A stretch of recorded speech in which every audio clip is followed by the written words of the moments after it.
The purpose of this project was to examine how empowerment differs based on women's roles in the coffee value chain by collecting empowerment data from women working in the coffee sector in Colombia. The goal of collecting the data was to supply practitioners at GDF with impact data that we can use to inform our operations, but also share widely with the industry on how better to empower women across the coffee value chain. Gente del Futuro is a for-profit that was formed in 2017 out of a partnership from 3 private sector players within the coffee industry. That's APK in Moshi, Tanzania, Bava Coffee in Kenya, and Oro Molido in Antioquia, Colombia. At Gente del Futuro, our belief is that through empowering women and youth by exposing them to practical and technical ways of training and exposing them to the different opportunities within the coffee value chain, we can create a more inclusive approach to develop better functioning coffee value chains, but also provide an opportunity for them to have better, I would say, economic empowerment and be more profitable. At Gente del Futuro, we found that the roles for women historically have been limited to labor and other segments of employment, but not ownership. And in as much as women's roles in the coffee value chain has changed, it's important to address the issue from a gender lens because GDF works show that women's roles are still limited by their perceptions of what their role is, as well as by other social and economic constraints. Thus, this journey towards greater gender balance through women's participation and leadership in the coffee value chain. At GDF, we work to open up the coffee sector in order to not only involve the younger generation, but also sensitize the industry on women's roles in the sector and empower women to occupy more management and supervisory roles and more land ownership as well, making them key producers in the supply chain.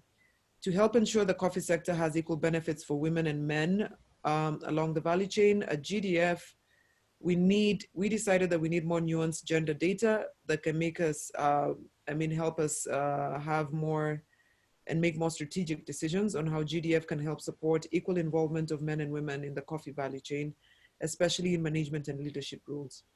For this project, the William Davidson Institute at the University of Michigan worked with GDF to help inform the methodology for gathering this information.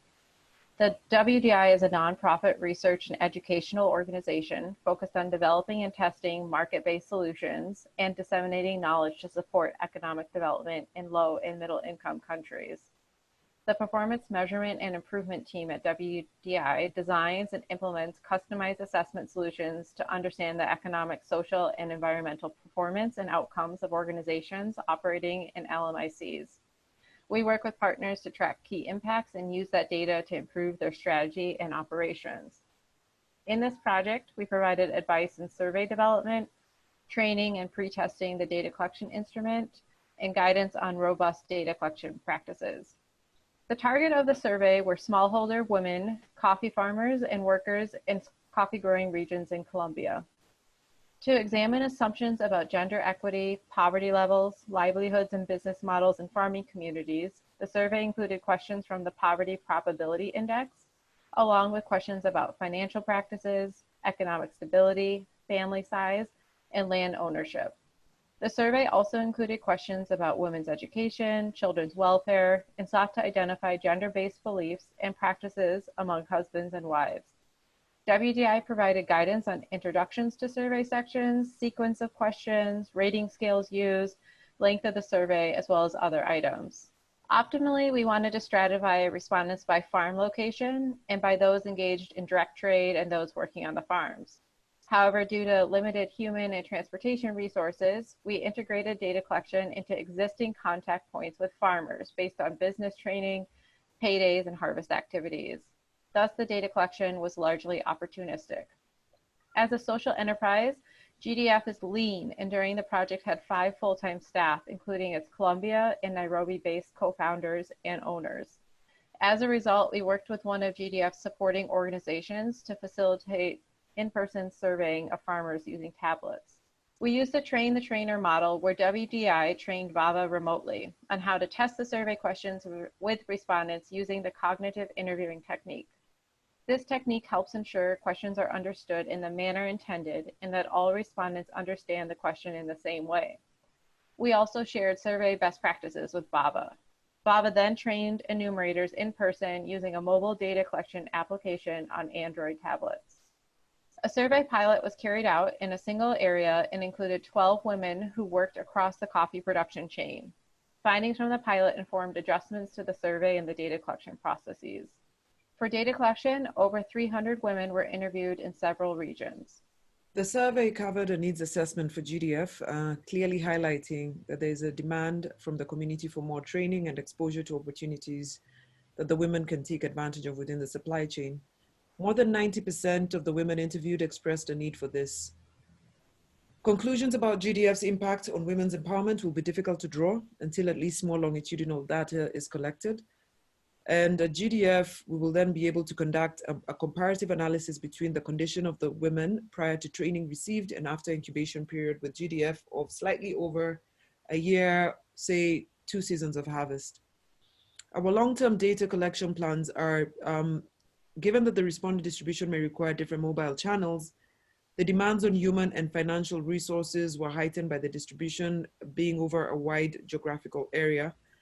Despite the use of mobile devices for data collection, sending people to the field to collect the data dramatically increased transportation costs. This outcome suggested that inclusive businesses should consider different types of mobile data collection channels depending on the operation context.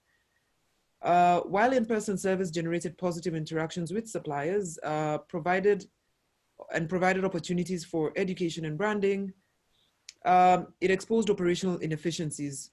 Other data collection channels such as SMS and interactive voice response might have been cheaper and more efficient. Ideally, multi-channel approaches should be considered with different types of data collection instruments used depending on the data that's needed. The process of data collection has secondary operational benefits. While farmers' engagement in data collection was costly and time-consuming, we saw it as a net benefit because we realized it helped us understand the profile of the women beneficiaries better, and also things that we need to improve on as a company and not just our impact. If you don't have the resources to go around talking to farmers one-on-one, which is what we realized, then it is a constraint because you only access the people at the management level on a daily basis. This type of data collection exercise brings us to farming communities on a continuous basis. We're learning what training they need the most and each of their interests and curating several upcoming activities accordingly. While as a company, we're seeking to improve on our efficiencies and the processes. The project and exercise made certain the inefficiencies that are still in place, and we're improving our overall corporate structure. As a part of this work, we're also publishing a blog post on Next Billion, which shares learnings from flipping the script by having a small and growing business lead a research effort with a research firm. We hope you can read it.